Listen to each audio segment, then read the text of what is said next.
buenos días, queridos amigos, bienvenidos al canal Tiempo y Atención, entrando en libertad y saliendo en libertad, la mente cuántica, el podcast de Vincent Crown. Vamos ya a la última parte de este podcast gigantesco, que trata sobre qué es el poder desde el siglo XX hasta el siglo XXI, el mapa oculto del poder, donde la parte primera fue la maquinaria corporativa del orden, un estudio del nazismo. La segunda parte, el mapa oculto del poder, el mito de la igualdad, el comunismo. Y nos vamos a la tercera parte, súper actual, seguramente es la que os resultará mucho más familiar, por cotidiano, titulada La forma democrática y el fondo técnico, es decir, la democracia programada. Dicho esto, vais a tener en el podcast un podcast especial con un título, los 3 capítulos individuales y luego un cuarto donde voy a poner todos los 3 audios juntos, por si a alguien le apetece escucharlos todos de golpe. Lo que voy a hacer es ponerlo sin publicidad, dado el tema, que a mí es un tema que me interesa muchísimo desde hace tiempo. Lo mejor es poder escucharlo, si alguien quiere escucharlo, de seguido. De seguido no se dice, pero seguido. Vámonos, la democracia programada. El mundo sigue votando con B corta, con V, en las urnas. Bueno, en algunos lugares, como conté el otro día, votan hasta sin presentar una foto, una cosa increíble. California, Estados Unidos, California en particular. Cosas inauditas. Y hay gente en el mundo que sigue votando con B.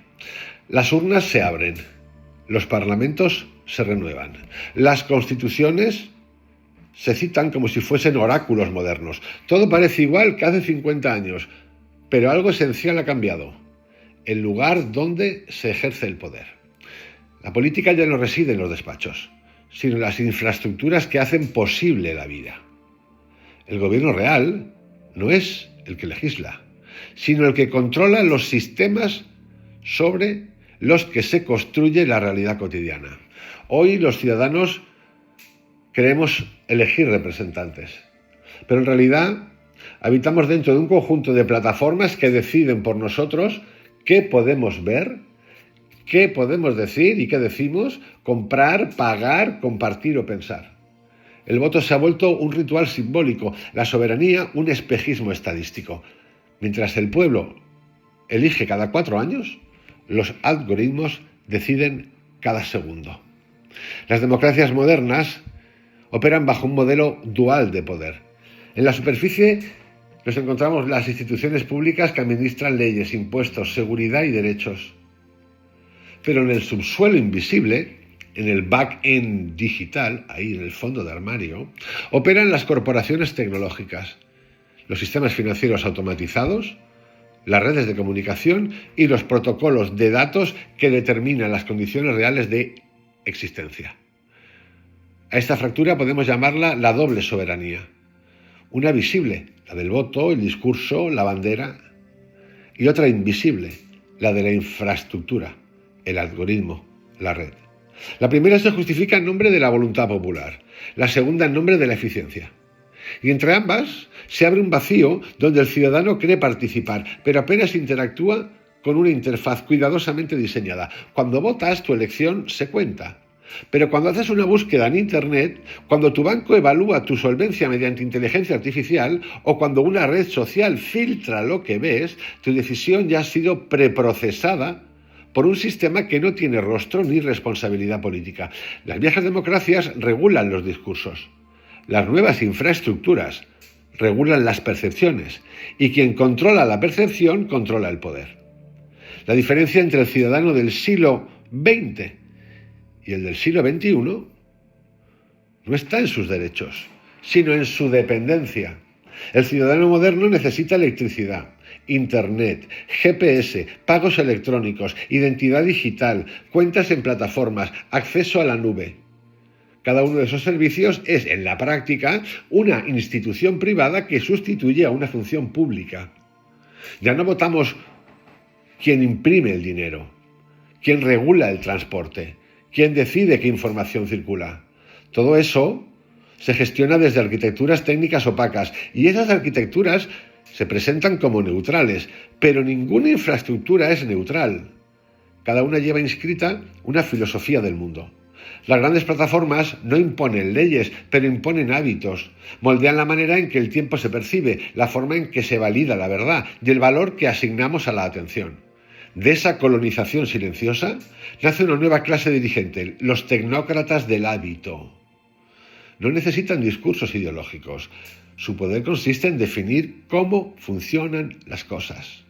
By default, como llaman. Y cuando algo funciona, nadie pregunta quién decidió cómo debía hacerlo.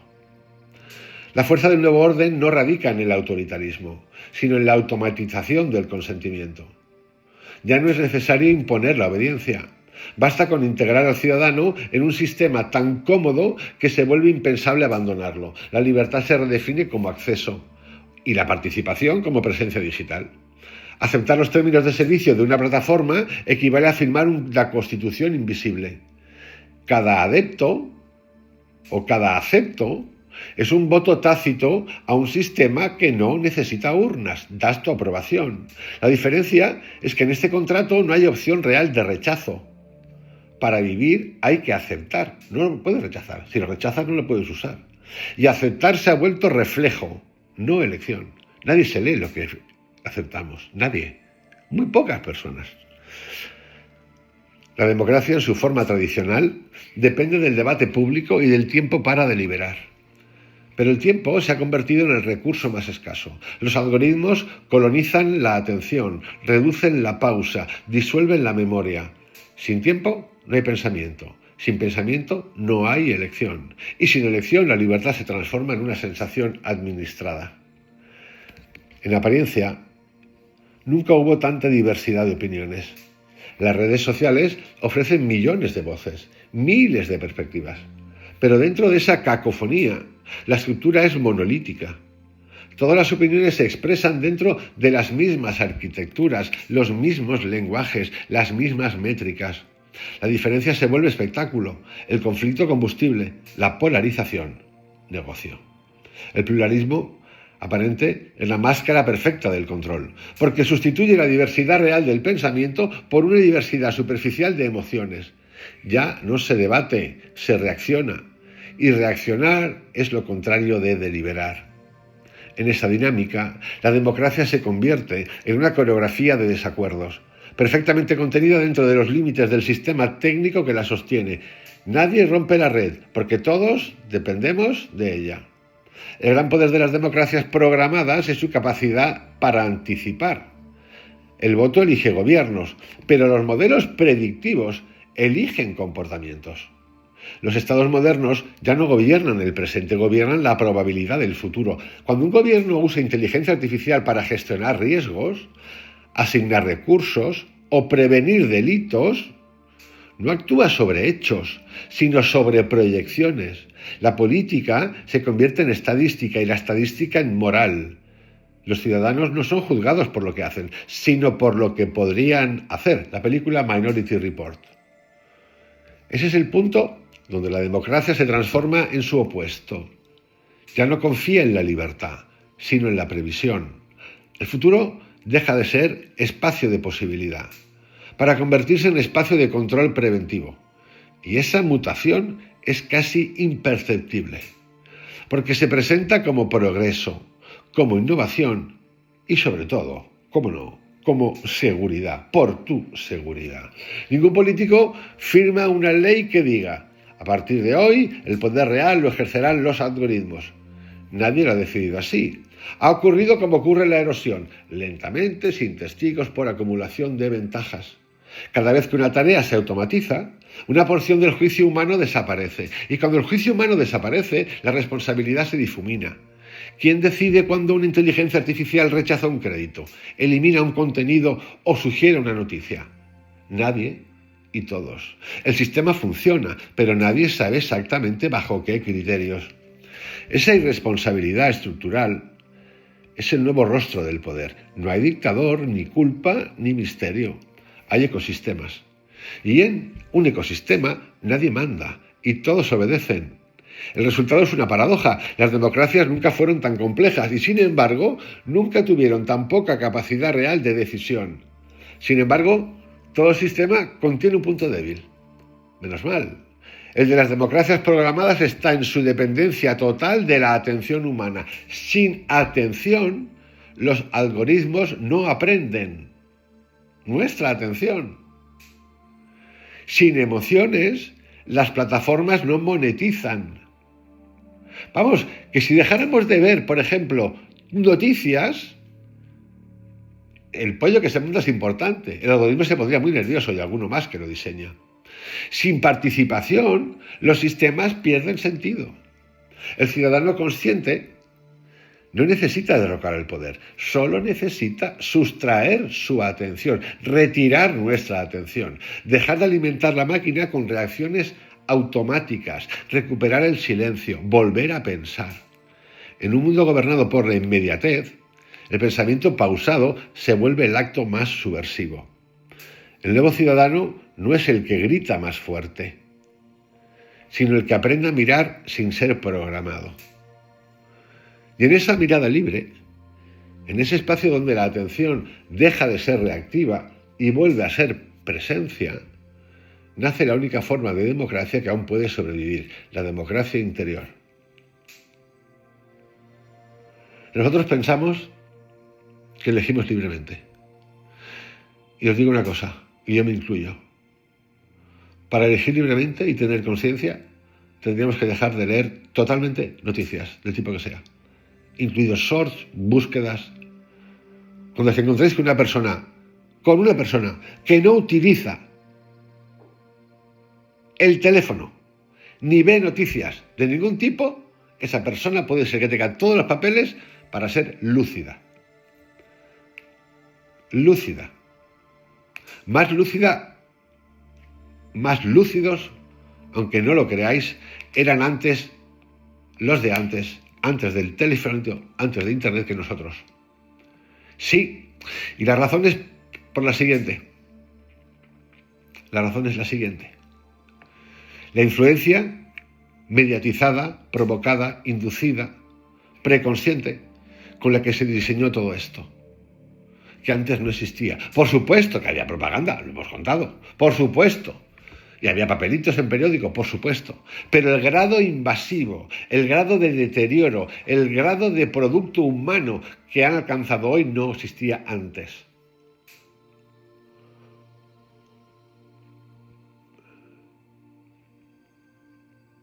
Solamente con el consumo de gossiping, solamente con el consumo de canales telebasura de la société brutal, que no existía hace 60 años, 50 años, ya tenéis un ejemplo. ¿Cuántas veces miramos shorts de perritos o de uñas o de ruiditos que tienen un nombre como este?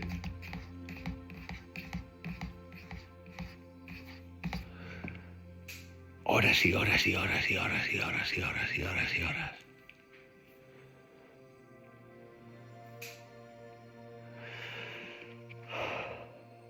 El nacionalismo, y volvemos otra vez al tema, nunca desapareció. Solo cambió de velocidad. En el siglo XX era una bandera, en el XXI es un FED. La diferencia es sutil, pero decisiva. Antes se sentía en la calle, ahora se vive en la pantalla. Y lo que antes era mito político se ha convertido en mecanismo psicológico, alimentado por la ansiedad de una época que ya no sabe quién es. Vamos, tenéis una inteligencia artificial, Grok o tantas otras, que le das una imagen y mueve cosas. Y la gente la utiliza millones de veces al día para generar contenido de mierda. ¡De mierda! Esto lo cuenta Elon Musk. Y está encantado de que la gente haga contenido de mierda. Porque, ¿cuántas veces antes en vuestra vida, bueno, si sois muy jóvenes seguramente no conocéis otra cosa, puede haber habido en una red tanta broma, tanta tontería, tanto... Nunca antes.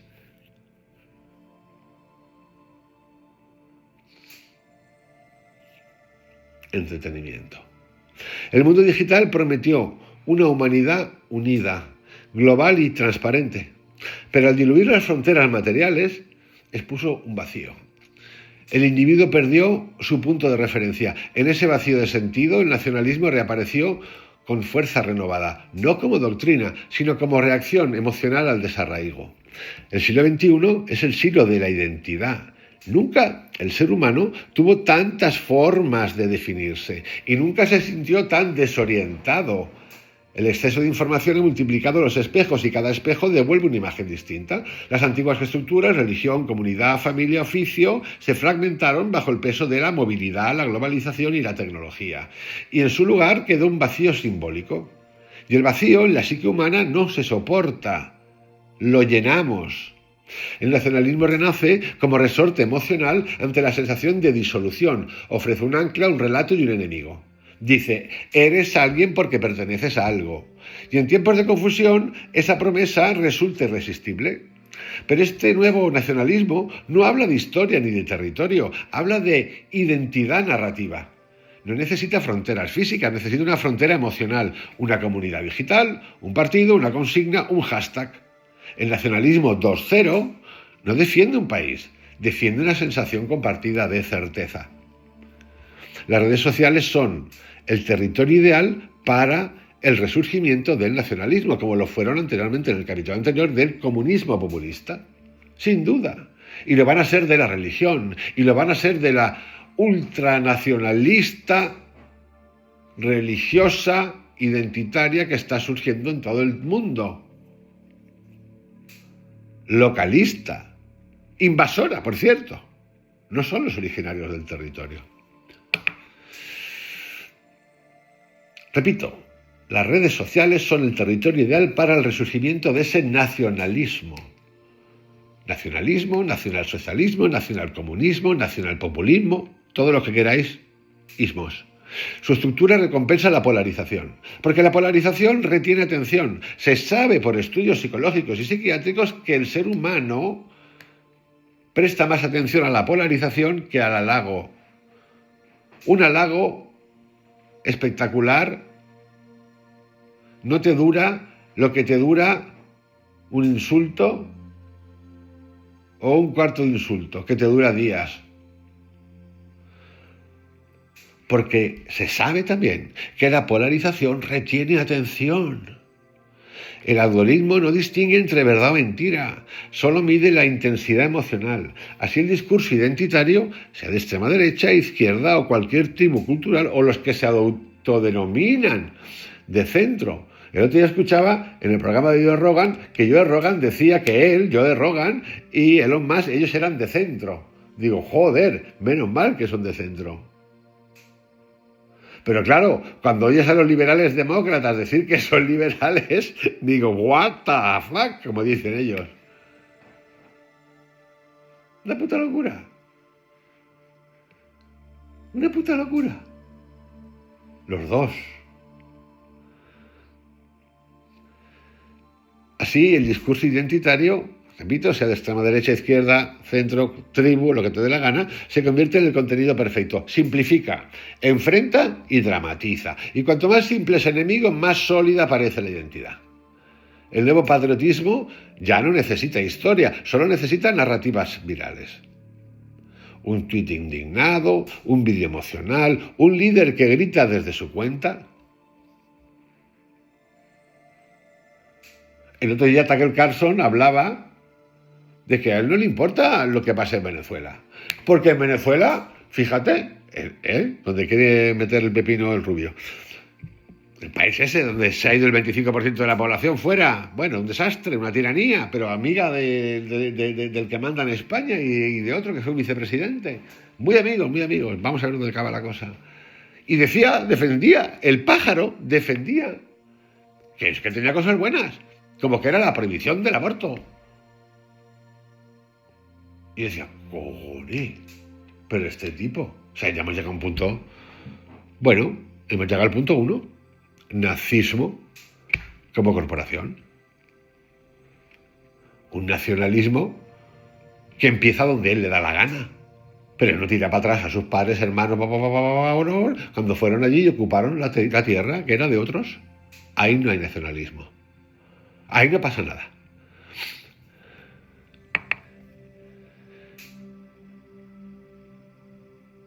En esta dinámica, la ideología se convierte en interfaz. Las personas no militan, reaccionan a golpe de tweet, luego se arrepienten de lo que han puesto. No piensan en comunidad, performan comunidad.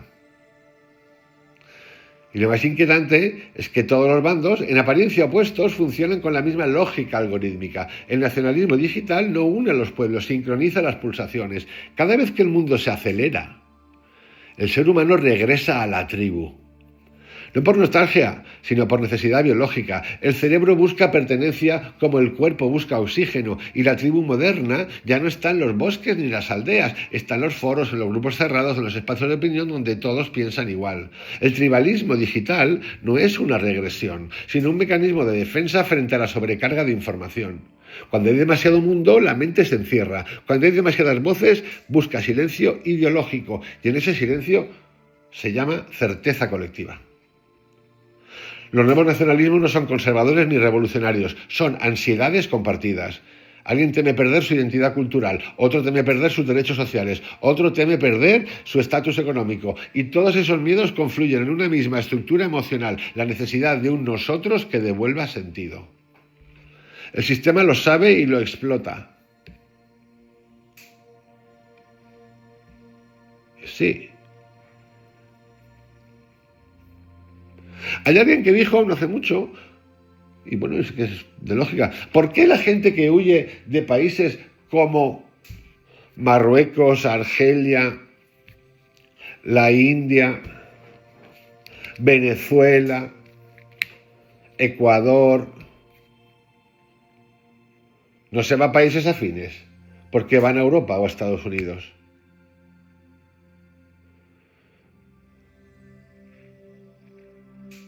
Pues porque les sale a huevo aquí. Pero es otra cultura, distinta, mucho más respetuosa, por mucho que digamos, me da lo mismo.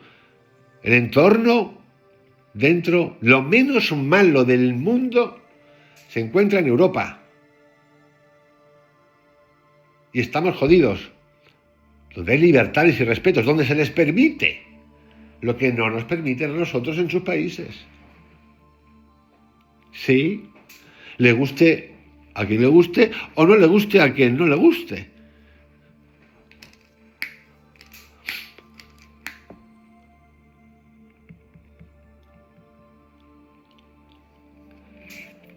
El nacionalismo 2.0 es alimento de una emoción básica, la nostalgia. No nostalgia del pasado real, sino de una versión idealizada, de un tiempo en el que la vida parecía más simple, en el que las jerarquías eran claras y el mundo tenía orden. Antes la gente no había movilidad geográfica por el trabajo. Se implantó esto. ¿Sabéis para qué, no? Para que saliese más barato. Y eso es antifamilia. Vuelves a crear regeneración. Necesitas apegos, desapegos, todo nuevo, vuelves.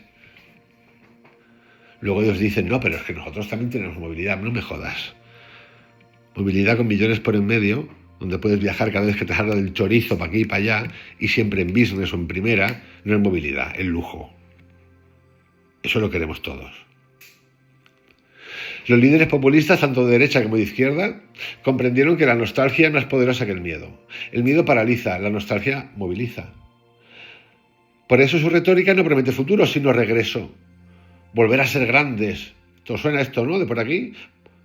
Make esto de nuevo. Volver a ser grandes. Recuperar lo nuestro. Reconquistar la patria.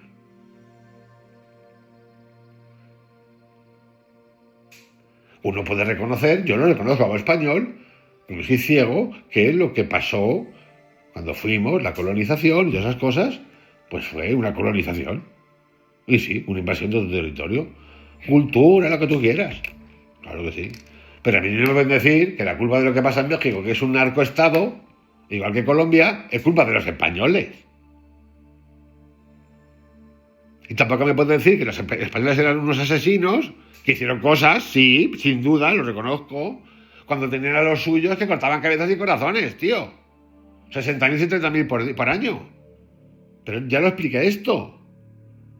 Qué cabrones los ingleses que venían de excursión a la India, pero qué buenos eran los cabrones de los indios que estaban antes, que poseían a las personas eran suyas. Yo recuerdo haber estado de viaje de trabajo en Turquía hace años, donde me contaban, hay pueblos en Turquía donde la gente pertenece a un señor. Pero claro, ¿qué cojones nos importa eso si está en Turquía? Qué bonita es Turquía. Pues sí, es preciosa, a mí me encanta, y iba mucho. Pero eso existe.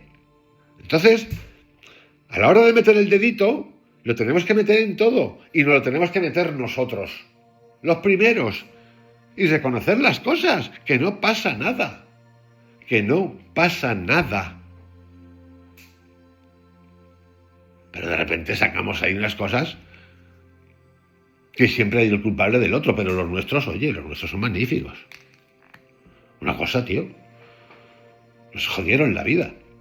Joder, yo llego a pensar, pues estos crímenes que son tan constantes en esta América Latina, donde, bueno, cabezas, tal, pues igual tienen ahí un gen que viene de estos tipos que ya hace 1000 años se dedicaban a hacer esas cosas. A lo mejor es un gen que viene por ahí. ¿Por qué no lo voy a pensar? ¿Por qué no lo puedo pensar? Pregunto, ¿por qué no lo puedo pensar?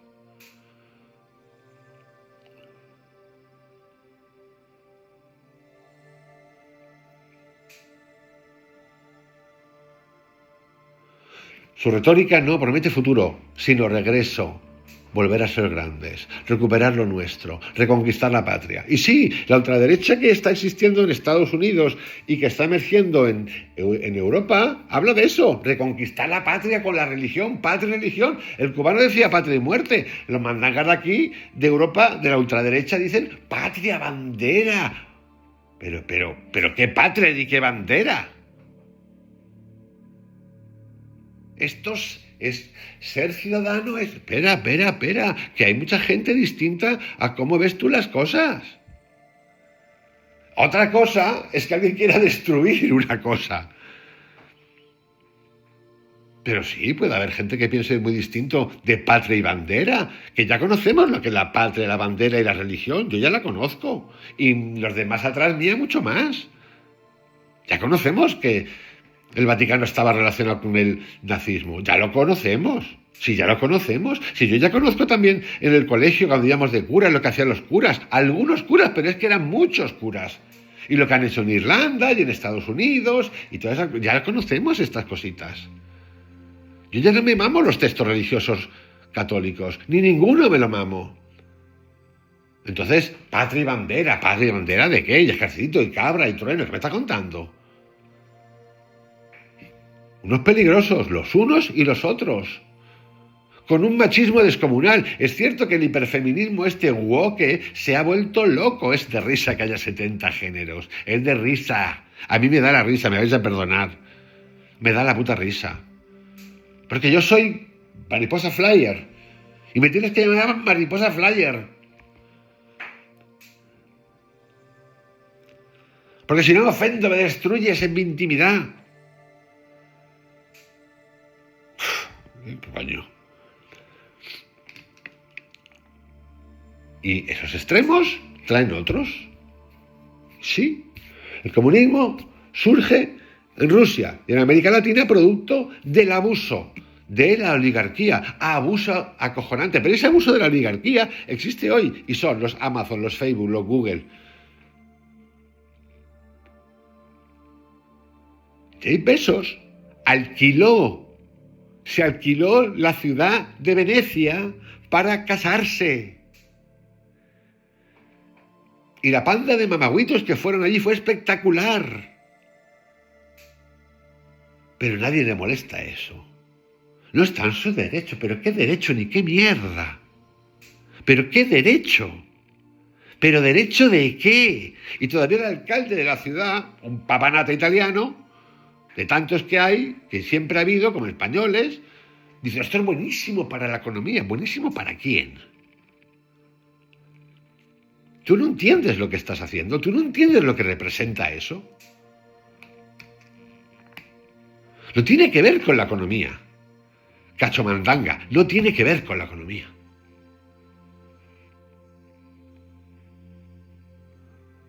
Pero lo que se busca Recuperar nunca existió realmente. Es una imagen creada por el descontento del presente. La nostalgia es el opio digital del siglo XXI, un filtro que embellece lo perdido y oculta lo irreparable. El problema es que la nostalgia, cuando se convierte en programa político, degenera en resentimiento. Y el resentimiento necesita culpables. Así el nacionalismo digital traduce la frustración colectiva en una guerra simbólica contra minorías, inmigrantes, élites o fantasmas ideológicos. El enemigo da sentido y el sentido da votos.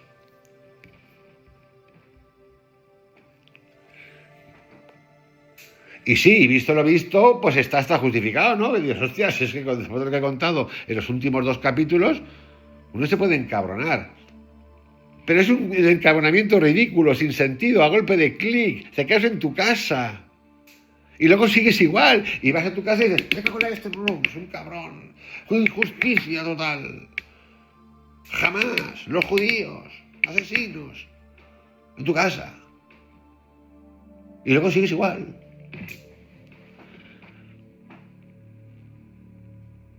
No hay conciencia.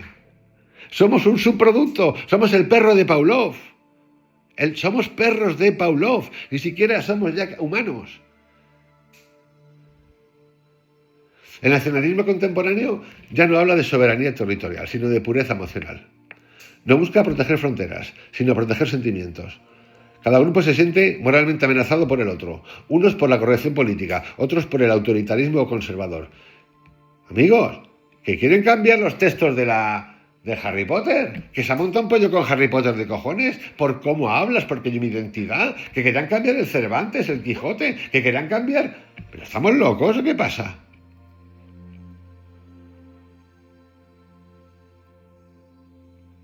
¿Pero no se os ocurre cambiar el comunismo? ¿Borrarlo del mapa? No, ¿por qué? Tienes que borrar a Hitler, prohibir. ¿Prohibir de qué? Hay que saber qué pasó en el mundo, porque si no, no entendemos de qué llegamos a ser capaces. El campo político se convierte en campo emocional. Y en ese terreno la democracia racional tiene pocas posibilidades. Estamos todo el rato en el cerebro reptiliano, básico, mono neuronal, mono con cacahuetes. Los discursos pierden contenido y ganan intensidad. La política se reduce a un intercambio de afectos, ira, indignación, orgullo, victimismo. Sobre todo este último es genial. El ciudadano, hay gente que dice que tiene ansiedad climática. No es broma, no me lo invento. El ciudadano deja de pensar y comienza a sentir ideología. El nacionalismo emocional no necesita banderas físicas. Se despliegan símbolos virtuales, en lemas, en hashtags. Cada emoción compartida refuerza la sensación de pertenencia y cada discrepancia se vive como traición. Si tú eres un escritor, por ejemplo, y haces un tuit acerca de algo, cuentas algo, o tu libro no gusta al otro lado, vas a tener, como es importante, una tanda de bots y no bots dedicados a eso, a hacerte mierda. Que ni se han leído el libro, ¿eh? Del lado que sea, me da lo mismo.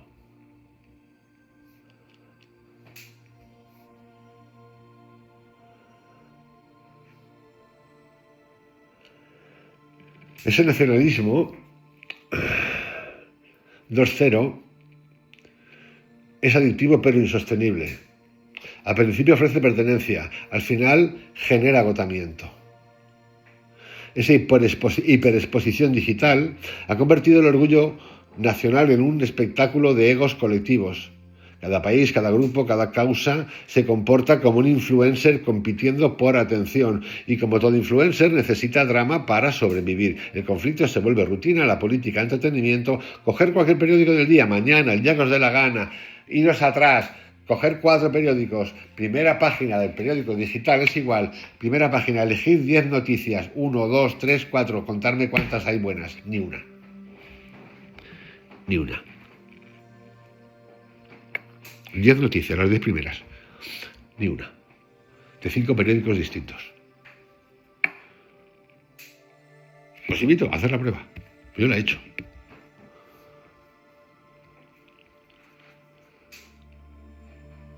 Y así surge en el estado en el que estamos ahora un tecnopopulismo. La izquierda empática y la derecha punitiva. Durante el siglo XX, la política se organizaba alrededor de ideas: libertad, igualdad, progreso, nación, trabajo. Recordar que el nazismo se acabó, pero el comunismo sigue todavía, nunca se acabó, jamás, the never ending story, como la película. En el siglo XXI se organiza alrededor de emociones. La izquierda y la derecha ya no representan modelos económicos distintos, sino ecosistemas afectivos opuestos y complementarios. Ambos comparten un mismo combustible, la sensación de injusticia, solo cambia el modo de procesarla. La izquierda traduce la injusticia en culpa: hemos dañado, debemos reparar. La derecha la traduce en resentimiento: nos han dañado, debemos castigar. Dos polos del mismo campo energético, y entre ellos un espacio central cada vez más vacío, donde la razón se evapora y la emoción se convierte en ley. El tecnopopulismo surge de ese vacío, un modelo político que combina emociones colectivas, algoritmos predictivos y marketing digital. ¿Para qué? Para mantener a las masas en estado de excitación permanente. El ciudadano ya no participa, reacciona. Y su reacción es el material, somos unos pitbull, para que tengáis claro, con el que se gobierna el mundo. Las democracias clásicas se fundaban en el debate racional. Las democracias algorítmicas se funden en el impacto emocional. El nuevo poder ya no necesita convencerte, solo necesita hacerte sentir, darte dopamina. Los líderes contemporáneos no ofrecen argumentos, sino experiencias. Ahora son experiencias. Ahora no vas a un restaurante a comer, ahora vas a tener una experiencia, un orgasmo.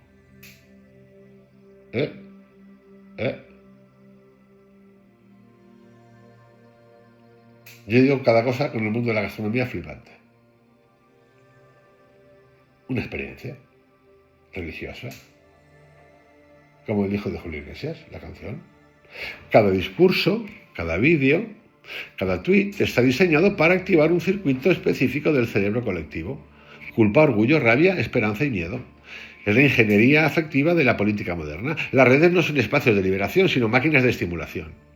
Miden la temperatura emocional del cuerpo social en tiempo real y la devuelven amplificada, retroalimentada, monetizada. La política no busca consenso, sino engagement. Enganche, participation. Cabrón, y tú más, y tú más, y tu perro.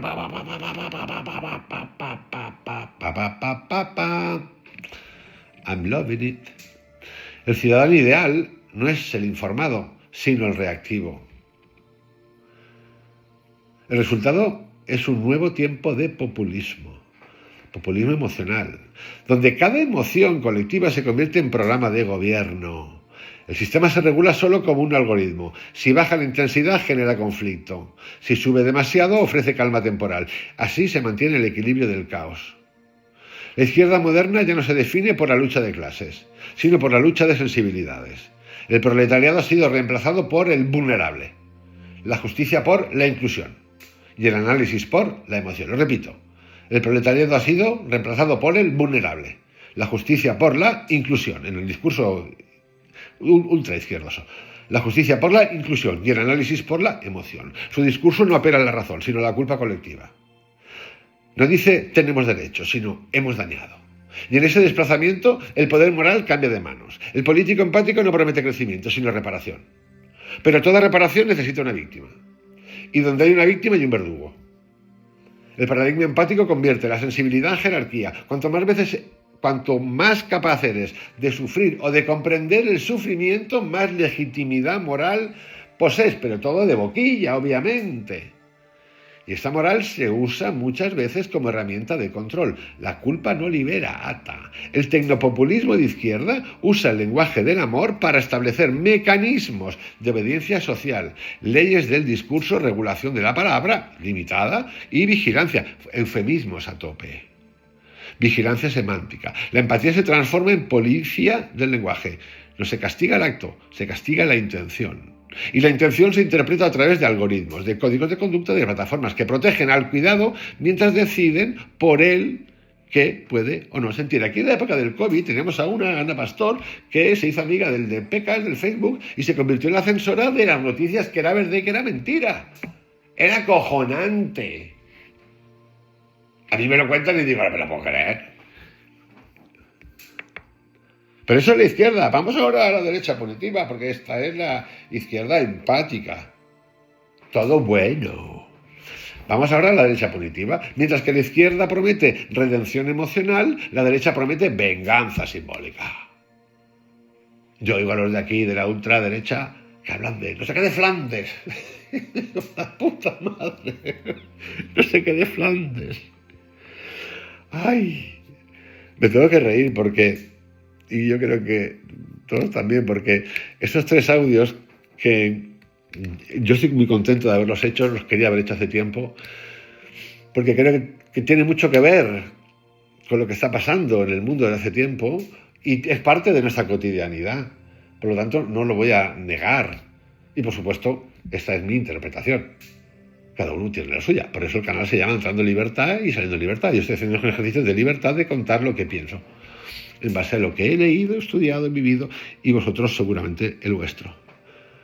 Por lo tanto, ni espero, ni quiero, ni nada, que nadie me dé la razón, ni qué bien, ni qué mal. No importa, cada uno la suya. Y que la exprese, obviamente, si quiere.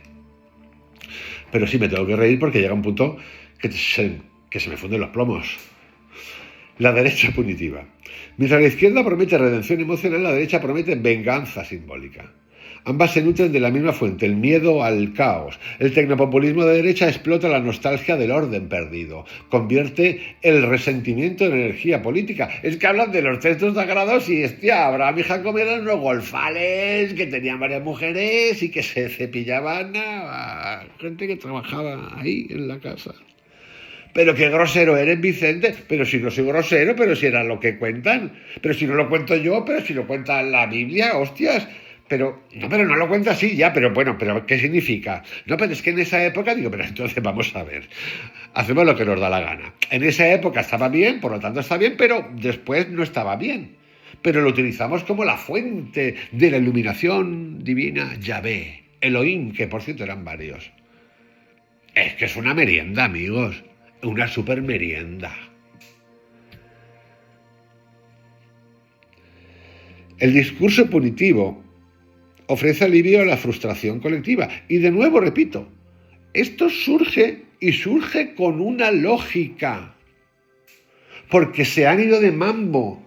Igual que la izquierda y el comunismo surge en América Latina, producto del desvío de la oligarquía, desvío, falta de respeto, falta de humanismo, falta de todo, grosera, vulgar, asesina, todo lo que queráis, surge. Igual que surge en Rusia, igual. Lo mismo ocurre en el otro lado. Como consecuencia de esto sale esto. ¿Por qué creéis que ha surgido el rubito del maíz donde ha surgido? ¿Por qué creéis que le ha votado quien le ha votado? Yo no lo entiendo. Pues yo sí que lo entiendo muy claro, porque estos que estaban los liberales, los progresistas, que dicen algunos, son unos golfos que se les ha ido la mano en todos los sentidos. En todos los sentidos humanos. Han hecho un daño brutal. Por lo tanto, para compensar, pues surge lo otro, porque no hay manera de que hagan un reconocimiento de nada. Nadie hace un reconocimiento de nada. ¿Y qué pasa? Cuando llega otra vez esta ultra, fascismo, control, todo esto, vendrá otra vez un resurgir del otro lado. Y así andamos en la historia del mundo. Sobre todo en los últimos 2 siglos. Y sí, ¿es normal que en un país como El Salvador las maras gobernaran el país? No. ¿Hicieron algo? No. Pero yo he escuchado hasta miembros de la Unión Europea, embajador de la Unión Europea, llamando la atención a este señor que hay ahora, que a mí no me gusta ni me convence, acerca de que no puede hacer eso. Pero ¿cómo que no voy a poder hacer eso? Que tienen las calles tomadas, que las han tomado. Claro que lo voy a hacer. Lo que pasa es que, ¿qué ha pasado? Lo de siempre. Que cuando ya ha domado el asunto, solo tenéis que ver cómo viste, hace Napoleón. Se infla. Y se infla de religión. Y se infla de yo sé, yo mando, yo dirijo a la comunidad. Y ahí surge el dictador. Entonces lo que empezó con una buena idea, con medidas fuertes, muy fuertes, eran indomables estas personas, eran asesinos. ¡Asesinos! No es que habían robado un día, no, eran asesinos. Bien, pero ¿y ahora? ¿Ahora solo es la visión tuya la que tú quieres? ¿La única? Esto es el problema. Siempre es el problema. Siempre ese es el problema. El discurso punitivo ofrece alivio a la frustración colectiva. No permite justicia, sino catarsis. El votante no busca soluciones, busca castigo. Y el castigo, al ser simbólico, debe repetirse continuamente. El líder punitivo se presenta como el padre que restablecerá la autoridad, el de la correa, y para sostener ese papel necesita enemigos constantes. Por eso las democracias punitivas son democracias fatigadas. El vicepresidente del Rubito del Maíz de allá, que su mujer es hindú, ya ha dicho claramente hace unos días que él espera que su mujer se convierta. Lo que oís. Y veis la cara de la señorita y dice, ¡ay Dios! ¿Pero dónde está el respeto? ¿Pero dónde está el respeto? No hay respeto. Ninguno. Tienes que convertirte porque lo mío es la verdad, es mi camino. Y eso es lo que hacen todas las religiones y cualquier secta espiritualoide que es 8, 9, 24, se otorgan su verdad a través de su gurú. No hay libertad. No la hay, porque la libertad solo está en el individuo. No en la comuna. No en la bullanga. No está ahí. No ha estado jamás. Pero queremos identidad.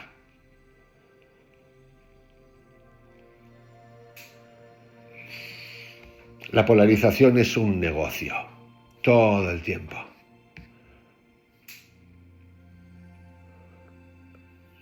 La política emocional ha creado una nueva religión civil, la ofensa, los ofendidos. Ser ofendido otorga estatus, visibilidad y poder moral. Cada grupo compite por el derecho a indignarse. Y en esa competencia, el diálogo muere. El individuo hiperofendido se siente protagonista de la cruzada moral, pero sin darse cuenta su emoción está siendo cosechada. Cada clic, cada comentario, cada reacción alimenta la matriz algorítmica que define qué discursos se amplifican y cuáles desaparecen. Agotamiento. Agotamiento. La burocracia del código. El dato como destino, la ilusión de la neutralidad, el algoritmo legislando. Y os digo y repito, el país que mejor ha entendido la parte primera de esta tríada de audios, la corporación y el capitalismo, el país que ha conseguido entender y sacar lo mejor, más potente en el sentido cabrón, del comunismo, y la integración con la inteligencia artificial ha sido China. El mundo tiende a China. Porque la política tiende a China. Europa, los que mandan en Europa, cualquier gobernante de Europa, de derechas y de izquierdas, quisiera ser China. No tener la más mínima duda. Les está costando. Estados Unidos quisiera ser China.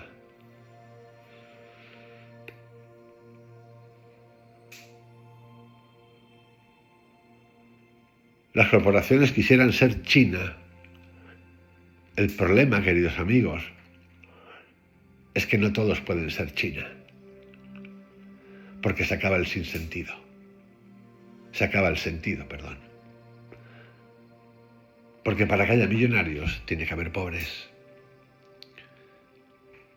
Y si todos fuéramos China, todos seríamos iguales. Y no haya mucho más que repartir. A no ser que la cosa acabe en un grupo X, de cuantos no lo sé, pero pocos, que acaben viviendo como les da la gana y manteniendo a los 8.000 millones de personas restantes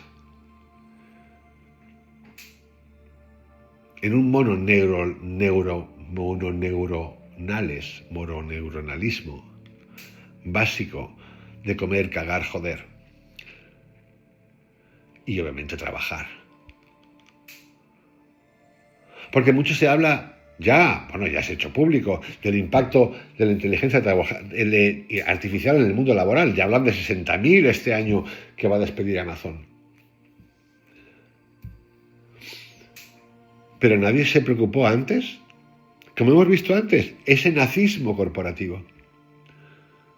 Si vas a desarrollar algo que va a tener un impacto en el humano, que no hay más grande en el mundo que lo humano, el humano, la persona, ¿cómo cojones no te preocupas antes de cómo vas a utilizar eso, la atención, la conciencia de tu vibración, para ver qué pasa? Porque lo que va a pasar, ya os lo digo yo, que va a haber un pollo grande, no un pollo que grita, no, un pollo gordo. La gente nos vamos a levantar antes o después. Y viene más violencia. Y el único país que tiene controlada su violencia, porque ya la ejerce el solo, es China. 12.000 detenidos este año bajo el gobierno del sindicato en el Reino Unido, acojonante, detenidos y en cárceles por comentarios en redes sociales. Un partido de izquierda, el número 1 del mundo, más encarcelados que Rusia, más encarcelados que China. El Reino Unido, de la monarquía del petardo, que ahora acaba de sacar al Facio del Andrés, que ya sabían lo que era con Epstein. La izquierda. ¿Oís algo en el mundo acerca de esto? ¿Oís algo acerca de los progresistas metiéndole el dedo ahí, arriba, ahí, a este? No, no pasa nada. Son los nuestros.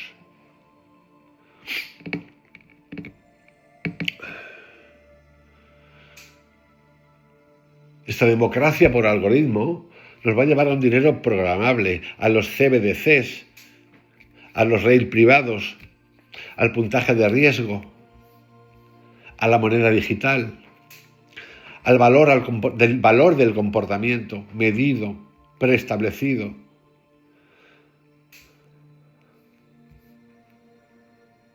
A una eficiencia mentirosa.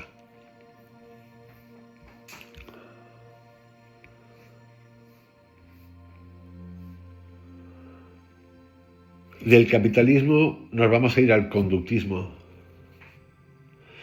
El sistema financiero global ha pasado de recompensar la productividad a premiar la conformidad. Las políticas de crédito, los subsidios, las ayudas condicionadas, los algoritmos de scoring, todos funcionan como instrumentos de modulación del comportamiento. El objetivo no es castigar al infractor, sino ajustar al desalineado. El ciudadano ideal del nuevo orden económico no es el más creativo, sino el que es más predecible. Y la predictibilidad se confunde con confianza. En este escenario, el capitalismo se disfraza de benevolencia. Ya no hay capitalismo, es mentira. No hay interdependencia, no hay capitalismo. ¿Qué coño capitalismo? ¿Estado del bienestar en Europa? Los cojones. ¿Y Sánchez amigo de China? Los cojones. Si tienes 25% de desempleo en tu país, 25% de desempleo en tu país, nosotros hemos tocado eso y un poquito más. ¿Cómo cojones vas a ayudar al mundo? Porque el principio de Estado se basa en tus ciudadanos primero, ¿no? Y no pasa nada por decir esto, no ofenderos, Claro, si eres ciudadano, tienes pasaporte, pagas impuestos, por lo normal es que tu Estado, los que tú has elegido, los que sean, que gobiernen, se preocupen por ti, ¿no? Para solventar el tema. Entonces, pero, a ver, no. Buenismo. ¿Cómo va a entrar o vas a permitir que entre inmigración ilegal? No solamente ilegal, sino peculiarmente ilegal en un país que tiene un 20% de desempleo. Eso es una caja de truenos. Pero me da igual que esté la derecha o la izquierda.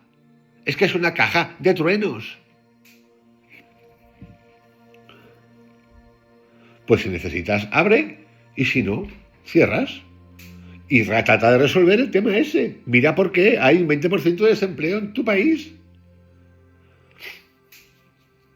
No. Porque todavía en Estados Unidos, que entra una cantidad de inmigración brutal, hablamos de un desempleo que no pasa del 4% o del 3%, que se considera básicamente cero. Y tienen un problema de inmigración gigantesco. Pero tiene un 3% de desempleo. No hay desempleo. Que tampoco es verdad, porque hay 70 millones de pobres. Pero decir esto es fascismo. No, cojones, decir esto es normal. Porque además, muchos de ese 20%, pertenecerán a ideas que son contrapuestas y están involucrados en lo mismo. Pero les da igual, porque ya se encargarán de echarle la culpa unos a otros de que por eso es así. Pero responsabilidad ninguna. Ninguna. Y un gobierno responsable cuando tiene un 24% de desempleo. Muy responsable. Es un gobierno de mierda. De mierda. Y el gobierno que hace eso y permite entrada ilegal es un gobierno de 2 veces mierda. Es un gobierno que atenta contra el ciudadano, que atenta contra el país. Sí. Y ahora todo es por nuestra seguridad. Se sabe que Huawei, la empresa tecnológica china, como todas, espían. Pues nada, que venga. Pero da igual, porque antes fueron los gringos.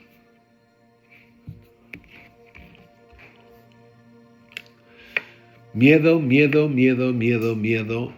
En un futuro que lo importante que quiero que entendáis hoy, sobre todo con este apartado último, no hace falta que dé más explicaciones, es entender que el mundo va hacia China y que China va a hacer lo posible para hacerse con el mundo. Y puede ser que hasta lo consiga.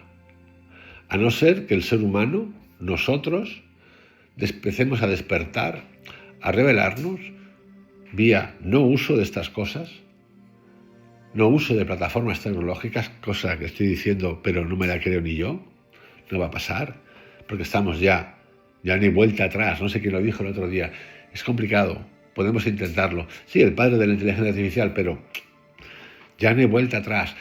Repito, mirar el documental A Golpe de Clic, psicólogos, psiquiatras hablando de esto, ya no hay vuelta atrás.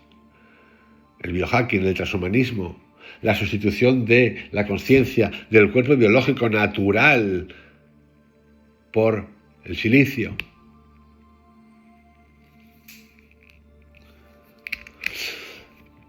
Y no pasa nada. ¿Para qué? Para acabar teniendo una masa biomecánica con cero conciencia, donde el ser humano deje de ser humano para ser usado por unas élites, no tener duda, hay élites.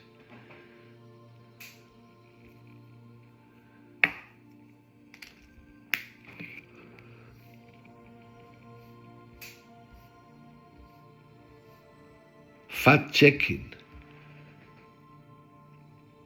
lawfare,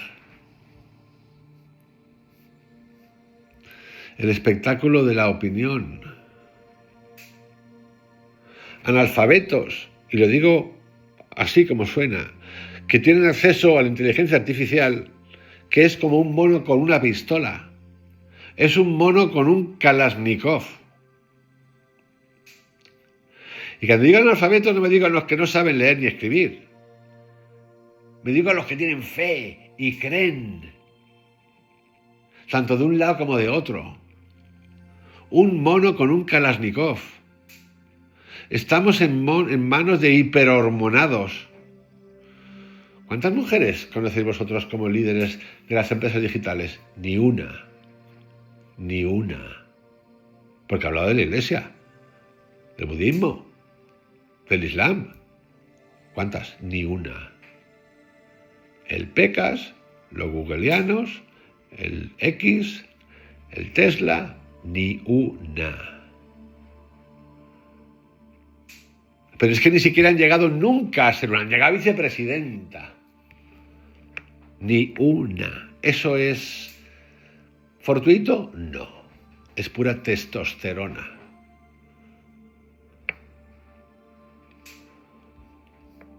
Hormonaos.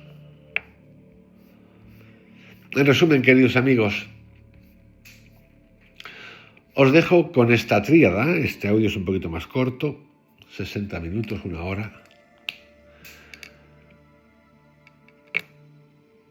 que es un reflejo de cómo veo el mundo desde el final, desde mediados del siglo XX, después de la Guerra Mundial, la Segunda Guerra Mundial, y hacia dónde vamos.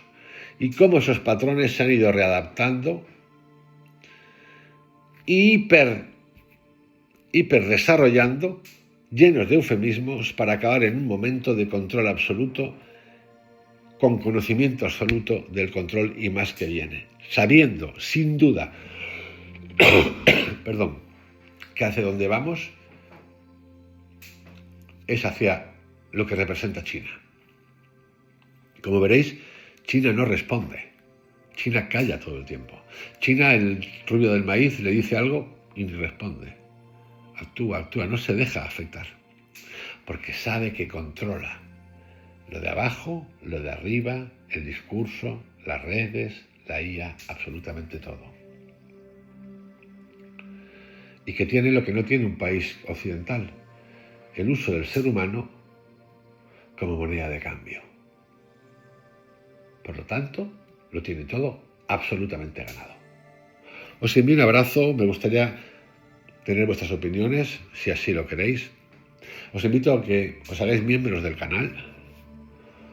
Dicho esto, yo ya me he quitado las ganitas de expresar, creo que con argumentos, mis argumentos y citas de algunos autores, lo que pienso que es el estado del mundo, hacia dónde vamos. Y no creo que vuelva esto hasta dentro de un rato largo o cuando sea. Cuidaros mucho, os envío un abrazo. Gracias por estar, gracias por haceros miembros, por compartir, por darme vuestra opinión, por compartir libros, por todo. Entramos en libertad y salimos en libertad, la mente cuántica. Hasta mañana. Chao.